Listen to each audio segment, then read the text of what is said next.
Here's Christian Soares to get it out of trouble. Gets it ahead to her own person, Nikki Feaster. But now, Paramus has it. And here's a setup for Keri Ferrara. She sends it toward the goal, and it's over the head and in! And Paramus High School wins this game.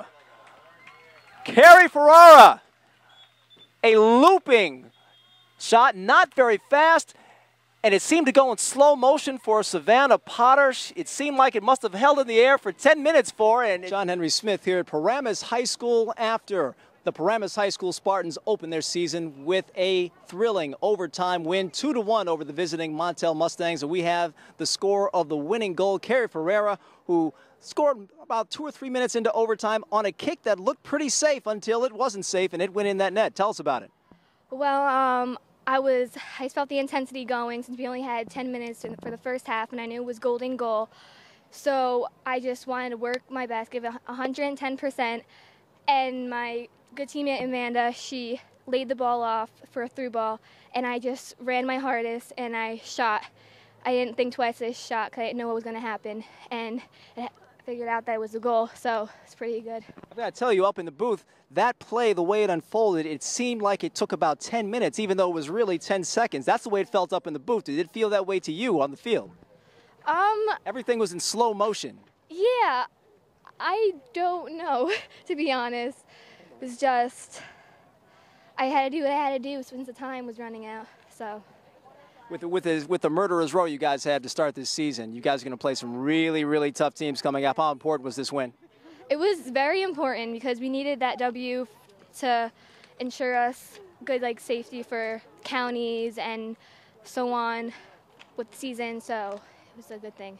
Keri Ferrara, excellent goal, and she saves the day for Paramus High School. Excellent, excellent goal. Congratulations on that. Now we're joined by Coach Glen. Coach, your heart had to be in your throat there for a minute. I mean, you guys dominated the play in the first half. How frustrating was it to dominate the play in the first half and come away with no goals? We thought we had one in the first 90 seconds, and then we were knocking out the door for the next 7 to 12 minutes, so it was a little tough, not to get a ball in the first half. Obviously, we're pressing and excited today. You have the first game jitters, and everybody's going, 100 miles an hour. And today, with the heat being what it was on the turf, that wasn't, too good for us right away. But I'm really proud that the girls battled back, and boy, that's an uplifting goal. Indeed, it was. It's uplifting to watch, for sure. Now, what halftime adjustments did you make to get over the hump of getting the ball not only toward the net but actually in the net? We were trying to play the ball into the flanks and get down the sideline and win some more throw-ins, as well as get a few corner kicks. For a while, their number 15 was giving us a little bit of trouble in the midfield. She had a good 10 or 12-minute run going, and I was getting a little bit worried, but they settled back down, and we played a little bit more possession like we had been throughout the preseason. That kind of got away from us for a while, and I guess we were just lucky today to have it end up as it did. You were playing a Montfield team that was depleted by injuries. They lost. They were missing 3 of their starters, and they had their starting goaltender apparently get hurt. We've had no confirmation of that, but she had to leave the game at halftime. How confident were you that attrition would come into play here on a hot day like this, with you having a little bit more of a full roster and a roster of probably fitter players? Yeah, speaking with her before the game, I knew that they were down in numbers. That's why we tried to do numerous substitutions throughout both halves. And like you said, hopefully that would play into our hands. But, they're tough. They came back. They played last night. This is their second game within 24 hours, and they give us a run for our money. So our hats off. And like I said, number 15, she played a great game for their team. Absolutely. Yeah, do have to take your hat off to them. A tremendous effort, tremendous first game of the season for the Paramus High School Spartans as well to come out with this win. Now, of course, it's even more important.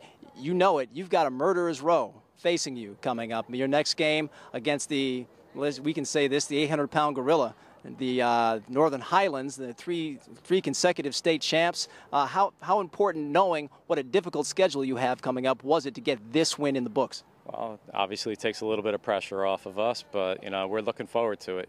Somebody's got to beat them sometime, and, we've been saying, why can't it be us?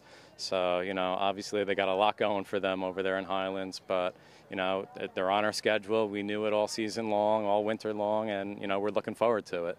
Sounds like we've got a rally cry here for the Paramus High School Spartans. Why couldn't it be us? They play Northern Highlands next. They've got their first win of the season in the books on this first game of the season, 2-1. They beat the Montville Mustangs in overtime. I'm John Henry Smith. Back to you.